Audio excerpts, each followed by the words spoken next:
Every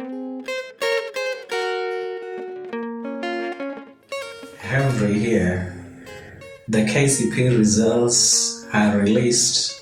Parents always are worried, where do they take children? Of course, majority prefer to take their kids to already established schools, because almost every person has got a dream school at a given stage. The other day, the results were released, and as a teacher, automatically I get pressure from most of my friends and other relatives that they want good schools for their children. But what we don't ask ourselves, that what is it that we call a good school? What is it that we call a big or top school? We forget that even the so-called the alliances, the Kenya Highs, the Mary Hill Girls, just but to mention a few, were made by certain people who believed in themselves, went there and started working so hard. A powerful story is told in one of the daily newspapers by one Millicent. Millicent had dreamt and hoped to join Lower Girls when she was in primary school. She worked so hard and performed well.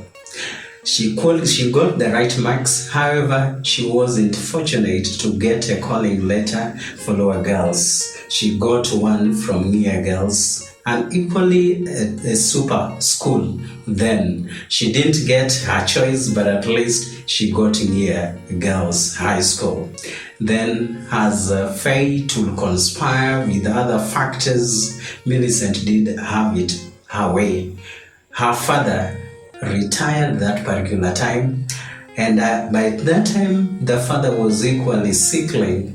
Her firstborn brother advised her that she go stay with her ailing father somewhere in Nakuru so that she could go school there, as she is helping the father to overcome her disease. Millicent went without any problem. However, a day to her reporting to Menengai High School, then her father passed on. Imagine, the uniform had already been bought, everything had been prepared, but she lost her father at that time. Everything changed. And as a result, they had to organize how her father was to be buried. Later on, everything took place, and now the mother had to look for another alternative to take Millicent to another school. Remember, she wanted to join Newark. She got a letter from Nia, but here at this time, she couldn't manage to go to Nia, despite the fact that she had performed well. Luckily enough, her mother got a sponsorship from one of the fathers around that place to go to a certain school, and this school wasn't good enough as Millicent had expected. She got a calling letter for St. Sylvester's Loak Madian Girls, a decimal school then. She didn't want to go there, and as a result, her brother decided to tie her on his motor bicycle so that she could be taken there forcefully. She went there against her wishes. In fact, she yearned to be married then at the age of 14. On her arrival there, she got completely frustrated. In the entire school, there were only 23 girls. In the entire school, there were only 5 teachers.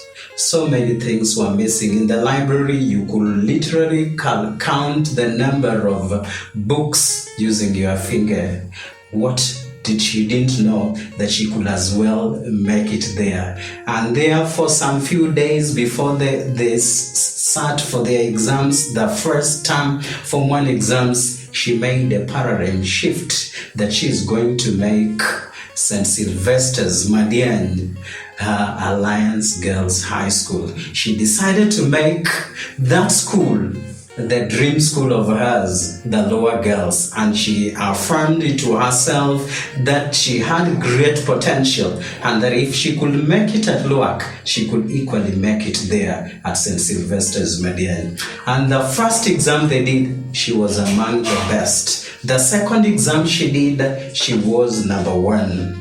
They decided that they are going to make it there with the few students who were there.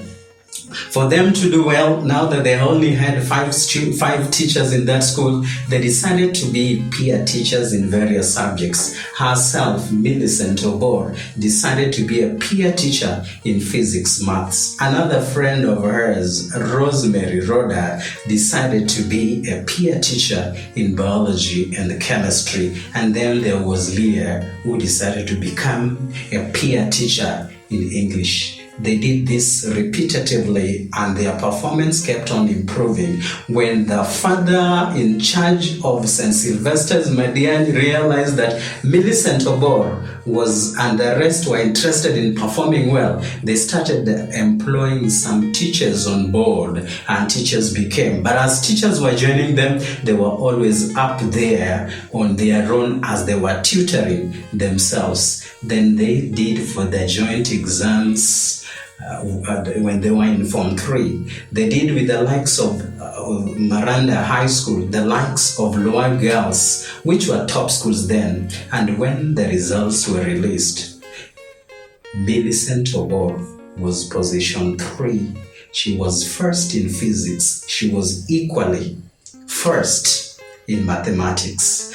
They did several of the exams, and by default, top 3 was her choice. One time, the heads from various schools, from the likes of Miranda, came to St. Sylvester's Madian and inquired what Millicent was doing to outsmart their boys and girls in those big schools. And she said she decided to believe in herself and make St. Sylvester's Madian her dream school, which was LOAC then.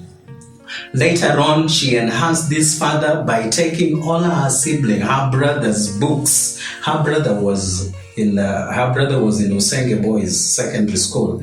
She decided to own those books and read them madly. And when the KCSE exam was done, she performed so well. Later on, she found herself in Maseno University. She studied IT, and of late, she's even gone ahead to do her master's degree. She's currently an IT guru who has traversed several countries globally. Rosemary Rhoda, who was a peer teacher in biology and chemistry, is currently a medical doctor in Germany, all the way from St. Sylvester's LOAC. Madiani. Again, Leah, who was a peer teacher for English, is a communication expert in this country.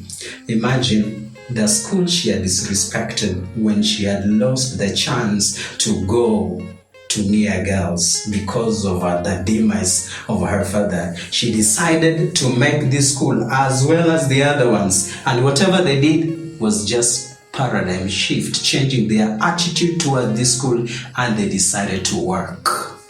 It is because of their decision to make St. Sylvester their dream school that transformed that school. Before they had joined that school, the school mean grade was a D plane, but with them they graduated with the top grades and they became Colossus people. What is it telling us? It means it is never the school, but it's never the institution, but rather the attitude of the students or the learners to that place.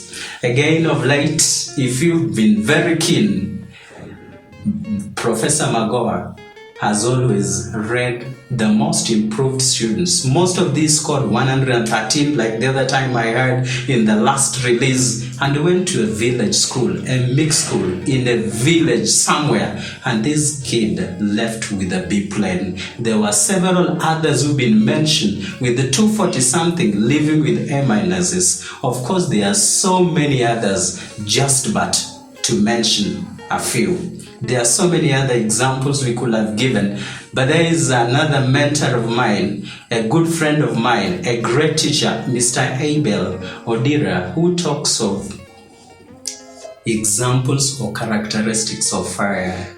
It talks of fire as that thing that starts itself and consume the entire environment where it starts itself.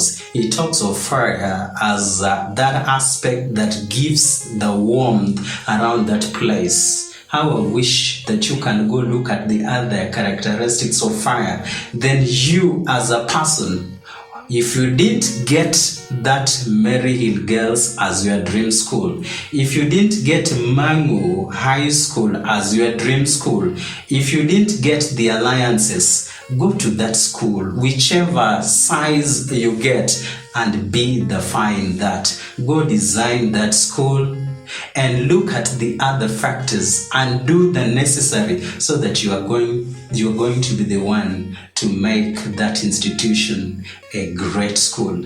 Remember, there are all these schools we celebrate. They were started by other people, and you can go to that place and make that small school be the greatest, and people will say so and so went to that place. All the best as you achieve your purpose and as you work so hard to realize your purpose. Never look down upon any school.